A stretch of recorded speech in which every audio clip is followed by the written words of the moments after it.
또 손해볼 것이 무엇인가를 저울질해보고 그리고 계산해 본다는 것입니다. 그리고 어떤 이들은 너무 깊이 빠지면 안 된다고 합니다. 너무 깊이 빠지지 마. 믿어도 적당히 믿어. 그런 말들을 우리 주변에서 많이들 하죠. 너무 열심히 특심인 것 같다. 적당히 믿어야지라는 말들을 많이 합니다. 왜냐하면 깊게 들어가면은 손해볼 것 같고 불이익을 당할 것 같은 그러한 마음이 들기 때문입니다. 그리고 내가 살아가는 데 있어서 많은 삶에 제한이 있을 것을 예측하기 때문에 여기 니고데모도 밤중에 예수님을 찾아온 것입니다. 낮에 찾아가면은 다른 사람들의 시선이 있고 내가 그래도 사내들인 공회의 회원인데 내가 국회의원인데 내가 정치 지도자요 종교 지도자인데 나 같은 이런 높은 신분의 사람이 저 갈릴리의 나사렛 예수를 찾아갔다는 것이 소문이라도 나게 되면은 불이익을 당할까 봐 내 삶에 어떤 제한이 올까 봐 밤중에 몰래 예수님을 찾아가게 됐다는 것입니다. 그러나 분명한 것은 우리가 하나님의 놀라운 은혜는 모두 다 깊은 곳에서 이루어졌다는 것입니다. 얕은 곳에서 하나님의 크고 놀라운 은혜를 찾으려고 하는 것은 어불성설인 것입니다. 그것은 잘못된 신앙인 것입니다. 주님과의 깊은 만남은 깊은 곳에서 이루어지는 거예요. 예수님께서는 시몬 베드로의 배에 올라앉으셨고 육지에서 조금 뛰기를 청하셨습니다. 그리고 해변에 모여있는 무리들에게 말씀을 증거하셨어요. 그리고 나서 예수님은 시몬에게 명하셨습니다. 깊은 데로 가서 그물을 던져 고기를 잡으라. 그렇게 명령하셨어요. 시몬이 대답하기를 주여 밤이 맞도록 애운 것이 없지만은 말씀에 의지하여 그물을 내리리이다. 이 말씀에 의지하여 주님께서 명하시는 깊은 곳으로 나갔습니다. 깊은 곳에는 고기가 살지 않는 것이 어부들의 상식이에요. 그것은 누구나 다 아는 것입니다. 베드로는 어려서부터 갈릴리 바다에서 잔뼈가 굵은 사람이었어요. 물고기 잡는 일의 전문가였습니다. 그러나 말씀에 의지하여 그물을 내리리이다.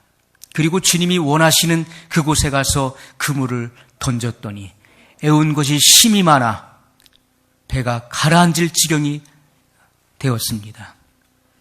주변에 있는 동물을 손짓하여 두 배에 실게 되었고 배가 그 배에 고기가 가득하게 되었다는 말씀이 나오고 있습니다. 우리가 깊은 곳에서 주님을 만나게 되는 것입니다. 우리가 깊은 곳으로 나가야 되는 것입니다. 열심히 특심이어야 되는 것입니다. 차지도 아니하고 더웁지도 않은 신앙은 주님의 입에서 토하여 내쳐버리겠다고 말씀하셨어요. 결국은 버림을 당한다는 것입니다. 마지막 시대에는 우리가 뜨거운 그런 열정을 가져야 되는 것입니다. 너희 처음 행위를 가지라고 예수님은 분명히 말씀하셨어요. 너희 처음 행위를 가지라. 너희의 처음 사랑을 버렸느니라. 그렇게 말씀했던 것입니다. 우리는 우리가 처음 예수님을 만났을 때 그 첫사랑, 누구도 말리지 못하는 그 첫사랑의 은혜를 회복해야 되는 것이고, 그때 우리가 행했었던 주님을 처음 만났을 때 우리의 행위는 그 누구도 말리지 못하는 죽음도 불사하는 그러한 열정의 그런 행위가 있었었지요. 그러나 시간이 흐르면서 점점 그 행위가 식어져 갔습니다. 오늘 우리의 삶을 되돌아봐야 됩니다. 차지도 아니하고 더웁지도 아니하도다. 내가 이같이 미지근하니 내 입에서 너를 토하여 내치겠다는 예수님의 그 음성을 우리는 들을 수 있어야 된다는 것입니다. 우리는 교인으로 머물러 있어서는 안 되는 것입니다. 우리는 주님을 따르는 제자의 삶을 살아가야 된다는 거예요. 교인은 내가 필요할 때 교회에 나가는 것입니다. 내가 필요할 때만 기도를 하는 거예요. 예수님께서는 쉬지 말고 기도하라고 명령하셨어요. 그것이 주님의 명령입니다. 그러나 우리는 내가 필요할 때만 기도하는, 그것이 바로 교인의 삶입니다. 교인은 내가 행복해지기 위해서 신앙생활을 하는 것입니다. 삶의 모든 초점이 나에게 맞춰져 있는 거예요. 내가 중심이 되는 삶이죠. 그러나 제자가 되는 것은 깊은 헌신과 희생을 요구하는 삶이라는 것입니다. 주님을 따르는 제자의 삶은 자기 몫의 십자가를 지고 주님을 쫓아야 되는 것입니다. 내 몫의 십자가를 내가 감당해야 되는 것입니다. 그것이 제자의 삶이에요. 주님은 우리 모두가 제자가 되기를 원하시는 것입니다. 왜냐하면 때가 임박했고 예수님의 재림의 날이 아주 가까웠기 때문에 지금은 그 어느 때보다도 밤이 깊습니다. 밤이 깊다는 것은 새벽이 가깝다는 것을 의미하는 것입니다. 지금은 그 어느 시대보다도 죄악의 밤이 깊었습니다. 이것은 예수님의 재림의 때가 아주 임박했다는 것을 우리에게 경고해 주는 것이고 알려주는 사인이 된다는 것입니다. 하늘의 징조와 이 세상에 나타나는 징조를 보십시오. 그리고 교회 안에서 나타나는 징조를 보라는 것입니다. 그리고 깨어 일어나 예수님을 맞이할 준비를 하라는 것을 성경이 우리에게 분명히 말씀해 주고 있는 것입니다. 지금은 자다가 깰 때가 벌써 된 것입니다. 우린 낮에와 같이 단정히 행해야 될 때가 임한 것입니다. 여러분, 우리가 교인은 단순히 교리를 배우는 거예요. 교회 안에 교회에 소속되어 있고 교회의 일원이 됐기 때문에 교리를 배우고, 그리고 내가 행복해지기 위해서, 내 마음이 편안해지기 위해서 좋은 말씀 듣기를 원하는 것입니다. 그러나 예수님은 복음과 말씀에 순종하기를 원하신다는 거예요. 내가 말씀을 들었으면 이제는 깊은 곳으로 나가라고 명령하고 있습니다. 말씀을 들은 시몬 베드로에게 이제는 깊은 곳으로 나가라고 명령하셨어요. 거기서 그물을 던져 고기를 잡으라고 명령하셨다는 것입니다. 우리는 말씀을 듣기만 하고 행하지 않는 사람은 그 집을 모래 위에 세우는 어리석은 건축자라고 주님은 분명히 말씀하셨습니다. 그것은 거울에 비춰진 자기 모습을 보고 잘못된 것을 고치지 않는 자와 같은 것입니다. 우리가 거울을 보고서 그냥 돌아서요.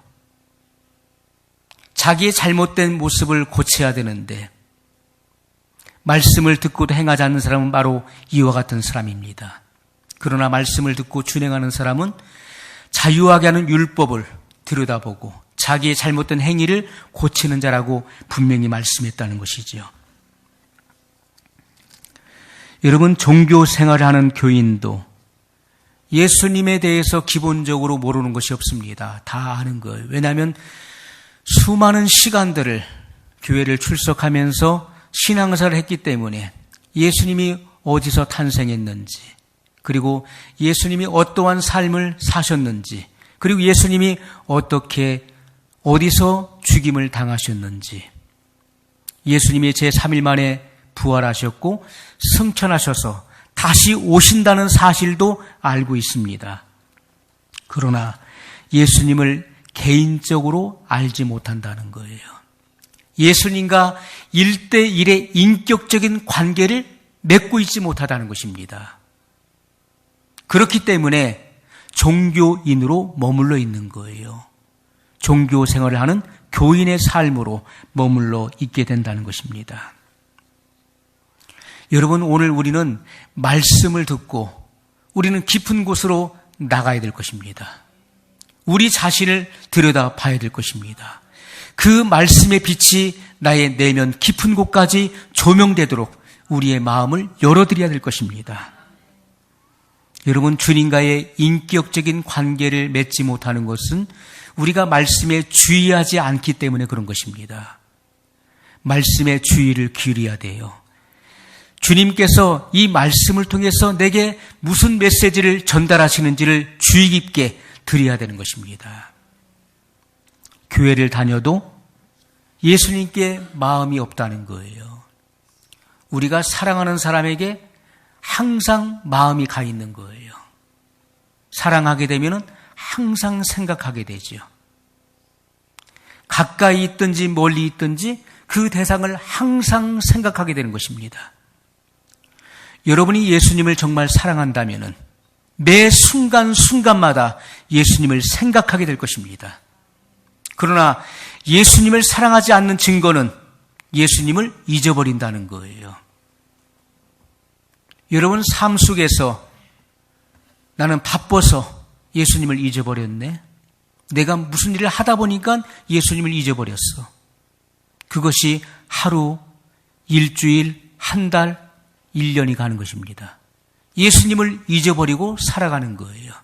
그것은 내 삶 속에서 내 마음이 예수님께 없다는 것을 증거하는 것입니다. 나는 예수님께 내 마음이 가 있지 않아. 나는 예수님을 사랑하지 않는다.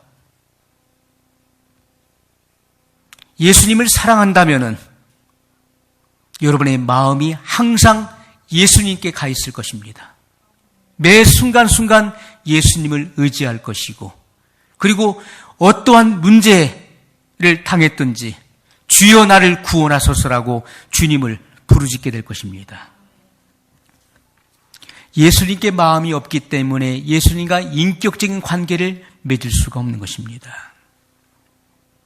마음이 예수님께 항상 가 있는 사람은 매 순간순간 예수님을 생각하고 예수님과 교제하게 된다는 것입니다. 이사야 29장 13절에 이사야 선지자가 성령에 감동되어 이렇게 기록했습니다. 주께서 가라사대 이 백성이 입술로는 나를 가까이 하며 입술로는 나를 존경하나 그 마음은 내게서 멀리 떠났나니, 이렇게 기록하고 있습니다. 예수님도 이사야 선지자의 말씀을 인용하여 말씀하셨어요. 너희가 입술로는 나를 존경하나 그러나 마음은 내게서 멀리 떠나 있도다, 이렇게 말씀하셨어요. 여러분, 이 말씀이 잘못된 말씀인가요? 이 말씀은 진리인 것입니다. 입술로는 예수님을 가리켜서 주여 주여, 선생님, 랍비여라고 하지만은 마음은 주님에게서 멀리 떠나 있다는 거예요. 마음은 없으면서 그저 입술로만 주님을 존경하는 척 한다는 거예요. 여러분, 교인도 교회를 출석하고 예배를 드리고 교회 모든 행사에 참여하기 때문에 주님을 따르는 제자라고 생각을 하게 되는 것입니다. 그러나 교인은 입술로는 주님을 따른다고 하지만은 그러나 삶에 있어서 주님의 말씀을 따르지 않는 것입니다. 그래서 교인으로 남아있게 되는 것입니다. 교인도 주님을 찬양하고 주님께 기도합니다. 그리고 예배를 드립니다. 그리고 나서 나의 모든 의무를 다했다라고 생각하는 거예요. 나 오늘 예배 드렸어. 나 오늘 출석했어. 주님을 찬양했고 나도 기도했어. 그리고 모든 행사에 참석했어. 나는 나의 의무를 다했어. 그것이 제자의 삶이라고 생각한다는 거예요. 그러나 자신의 삶을 바치지는 않는다는 것입니다. 그래서 교인으로 남아있는 거예요.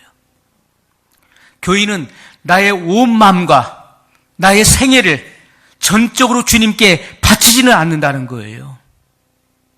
그러나 주님을 따르는 제자는 나의 생애를 주님께 맡기는 것입니다. 그분을 위해서 나의 모든 생애를 바치는 거예요. 그것이 주님을 따르는 제자의 삶인 것을 예수님은 말씀하셨어요.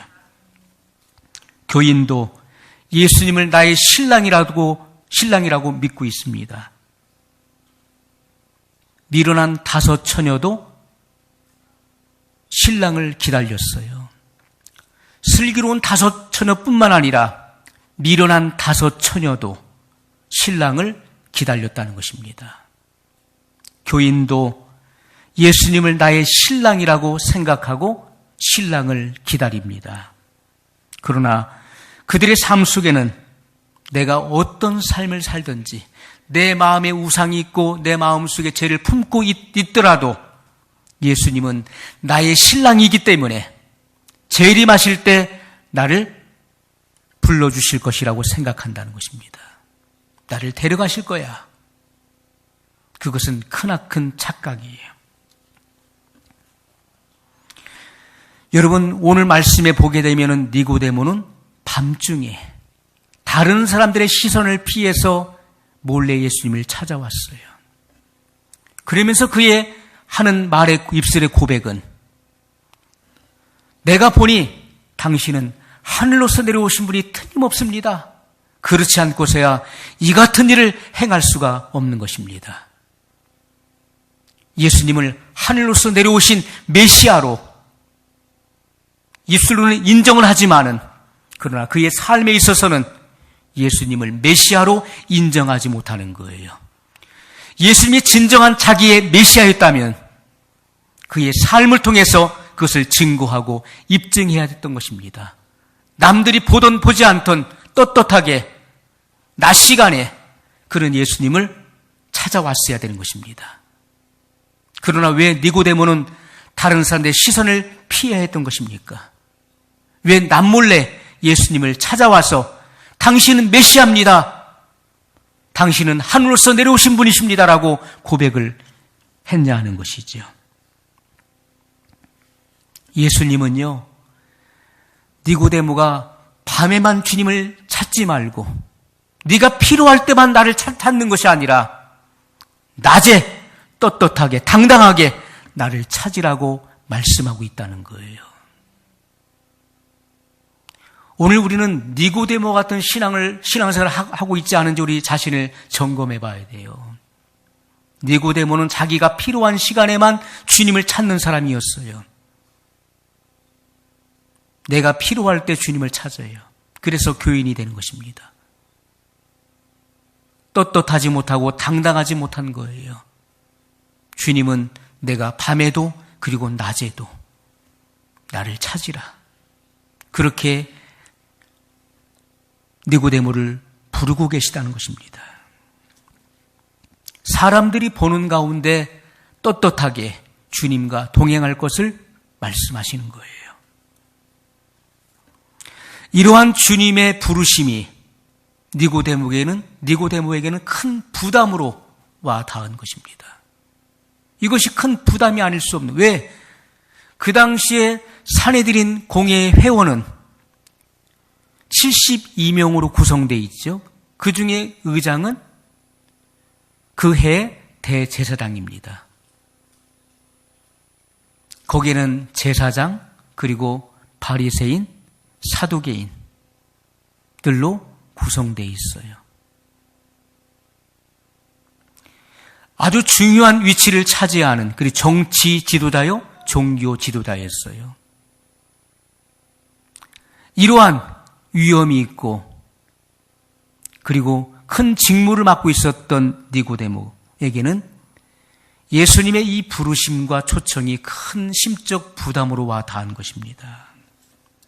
다른 사람들의 그 이목을 의식하지 않을 수 없었던 것이죠. 오늘날 많은 신앙인들은요, 내가 자유롭게 신앙생활하기를 원하는 거예요. 내가 편하게. 우선은 내가 자유로워야 되는 것이고 내가 편해야 되는 거예요. 좀 더 주님께로 가까이 나오기를 요청하면은 내 마음에 정해놓은 선이 있기 때문에 거부감과 부담이 생기는 것이죠. 사람들은요, 자기마다 정해놓은 선이 있어요. 여기까지야. 더 이상은 난 넘어가지 않을 거야. 자기 나름대로의 정해놓은 선이 있기 때문에 그 선을 더 이상 넘어가지 못하는 것입니다. 그렇기 때문에 그 신앙은 발전이 없고 성장할 수 없게 된다는 것이죠. 바로 니고데모 같은 신앙이에요.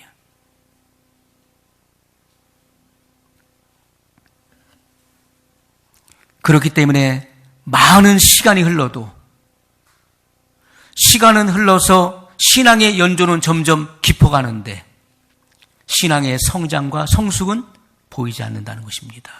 그것이 바로 종교인의 신앙생활을 해왔던 것이죠. 어떤 이들은 답보 상태에 있는 사람이 있고 어떤 사람은 뒤로 물러나 침륜에 깊이 빠져 있는 사람도 있는 것입니다. 거기서 헤어나오지 못하는 거예요.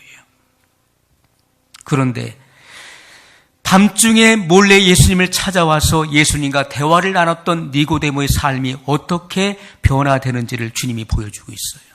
오늘 우리는 정체된 삶이 아니라, 정체된 신앙이 아니라 이제 우리는 주님의 말씀을 듣고 성장하고 발전해가는 주님의 말씀을 순종하는 그런 삶으로 우리는 들어가야 된다는 것입니다.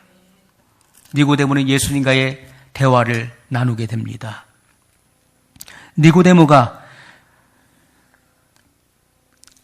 우리가 당신은 하나님께로서 오신 선생인 줄 아나이다.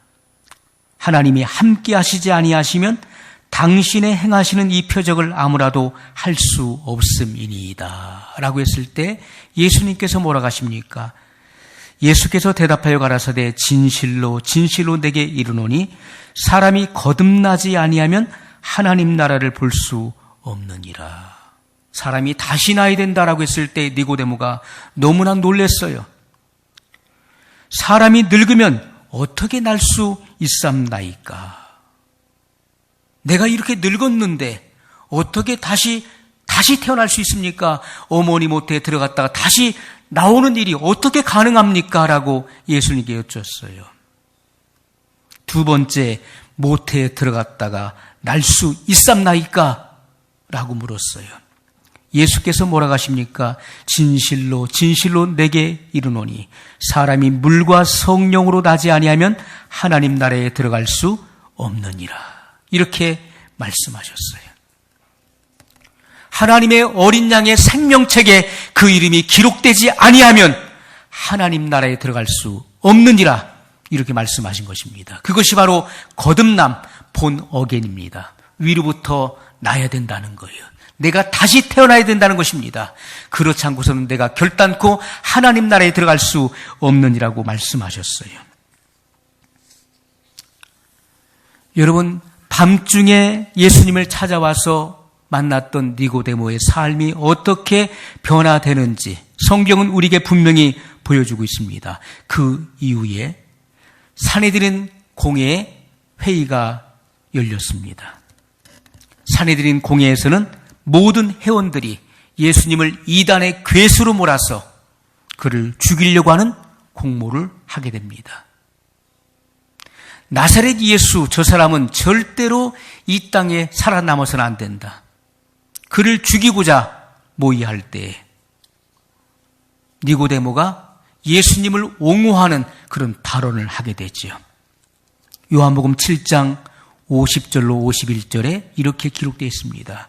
전에 예수께 왔던 니고데모가 저희에게 말하되 우리 율법은 사람의 말을 듣고 그 행한 것을 알기 전에 판결하느냐?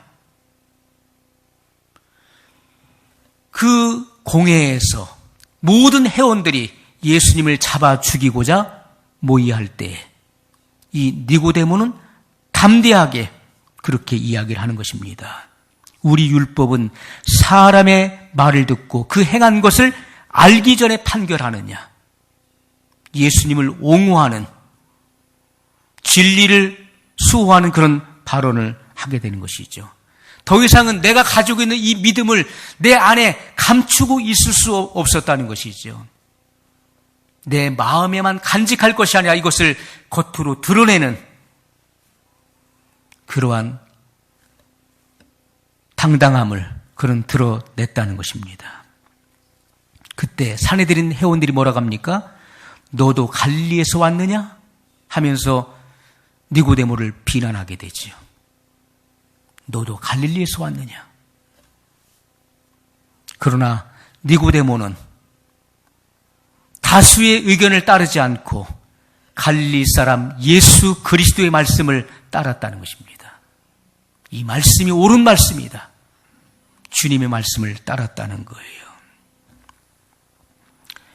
여러분, 그 후에 어떤 일이 일어났습니까?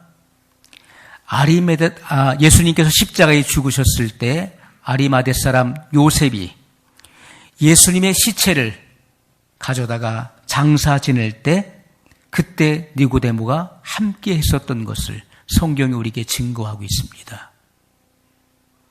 여러분, 구약 성경에 예수님께서 어디에 장사될 것을 성경이 기록하고 있어요. 부자의 묘실에 그가 장사될 것을 이미 성경은 예언하고 있습니다. 그것처럼 그 당시에 아리마대 사람 요셉은 큰 부자였어요. 그가 자기가 판 새 무덤에 예수님의 시체를 장사 지내는 일이 성취되는 것입니다. 자, 요한복음 19장 38절에 아리마대 사람 요셉은 예수의 제자이나. 자, 어떤 제자였습니까? 숨은 제자였어요. 아리마대 사람 요셉도요, 주님을 존경하고 정말 마음으로서는 주님을 믿고 있지만은 그러나 사람들의 눈을 의식해서 주님을 드러내놓고 따르지는 못했던 사람이었어요. 어떤 이는 말하기를 여기 아리마대 사람 요셉도 사내들인 공예의 회원 중에 한 사람이었다라고 이야기를 합니다. 아리마대 사람 요셉은 예수의 제자이나 유대인이 두려워 그것을 숨기더니 이 일 후에 무슨 일입니까? 예수님께서 십자가에 못 박혀 죽으신 후에 빌라도에게 예수의 시체를 가져가기를 구하매 빌라도가 허락하는지라 이에 가서 예수의 시체를 가져가니라. 이것은 굉장히 위험한 일이었죠. 예수님을 이단의 괴수로 몰아서 십자가에 처형시켰던 유대인들이 다 지켜보는 그 가운데 담대하게 자기를 드러내놓고 빌라도에게 찾아가서 예수의 시체를 달라고 요청하고 그 시체를 가져다가 자기가 판 새 무덤에, 자기의 무덤에 예수님을 장사 지내는 이 일들을 과감하게 행하게 됩니다. 드러내놓은 제자가 된 것이죠. 자, 그러면서 이제 니고데모에 대해서도 성경은 소개하고 있어요. 요한복음 19장 39절에서 40절에 이렇게 기록되어 있습니다. 일찍이 예수께 밤에 찾아왔던 니고데모도 모략과 침향 섞은 것을 100리트라쯤 가지고 온지라. 이에 예수의 시체를 가져다가 유대인의 장제법대로 그 향품과 함께 세마포로 쌌더라. 이렇게 기록하고 있어요. 니고데모도 이제는 더 이상 내가 마음으로만 예수님을 믿는 것이 아니라 이제는 드러내놓고 주님을 따르는 진정한 제자가 됐다는 것입니다. 자칫 니고데모는 사내들인 공예의 회원의 자격을 잃을 수 있고 그리고 엄청난 불이익을 당할 수 있습니다. 그리고 그동안 쌓아왔었던 그의 명성과 그의 모든 것들이 하루아침에 다 무너질 수 있어요. 그의 평판이 무너질 수도 있습니다. 그럼에도 불구하고 그는 진리를 따르고자 이 일을 행하게 됐다는 것입니다. 여기 아리마대 사람 요셉과 니고데모는 예수님을 왕으로 인정했다는 거예요. 왕으로. 왜 그렇습니까? 요셉은 자기가 자기를 위해서 파놓은 그가 큰 부자였기 때문에 얼마나 큰 무덤을 예비해 놓았었을까요? 그것을 예수님을 위해서 자기의 무덤을 내어드렸어요. 예수님은 큰 부자의 묘실에 장사 지내게 되었습니다. 여기 니고데모는 어떤 일을 했습니까? 모략과 침향 섞은 것을 100리트라쯤 가지고 왔어요. 100리트라면 32.7kg이에요. 이것은 일반 사람의 장사를 지낼 때 쓰는 정도를 훨씬 넘는 거예요. 일반인들에게 이렇게 많은 모략과 침향을 섞어서 향재료를 섞어서 장사 지내지 않습니다. 이것은 왕에게 하는 거, 왕이나 귀인들에게 하는 일들이었습니다. 왜냐하면 성경이 그것을 증거하고 있어요. 역대하 16장 14절에 보면 아사 왕을 장사 지낼 때 행했던 그 일들이 여기 나와 있습니다. 무리가 장사하되 시체를 법대로 만든 각양 향재료를 가득히 채운 상에 두고 또 그것을 위하여 많이 분향하였더라. 어떻게 해요? 각양 향재료를 가득히 채웠다라고 말씀하고 있죠. 이것은 왕께 대한 예의를 말하는 것입니다. 니고데모가 예수님을 장사 지내는 데 있어서 이렇게 모략과 침향 섞은 것을 100리트라쯤 가지고 왔다는 거예요. 이것은 예수님은 일반 사람이 아니라 이분은 바로 왕이시다.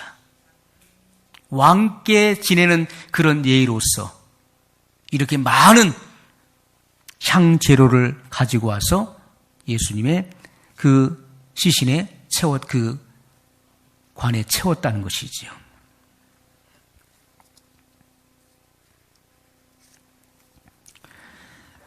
여러분, 오늘 우리는 우리의 삶을 다시 돌아봐야 됩니다.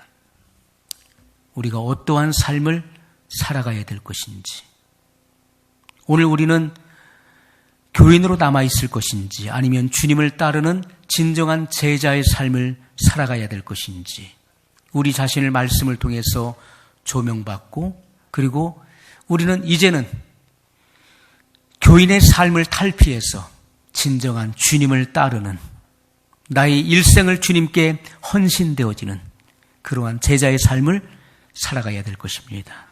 우리 말씀을 기억하면서 한 목소리로 같이 기도하겠습니다. 거룩하신 사랑의 하나님 아버지, 오늘도 성령님께서 주장해 주시고 다스려 주옵소서. 우리의 몸과 마음과 영혼을 새롭게 하여 주시고 아버지의 거룩한 뜻을 온전히 이룰 수 있도록 주여 축복해 주시기를 원합니다. 성령님께서 온전히 다스려 주시고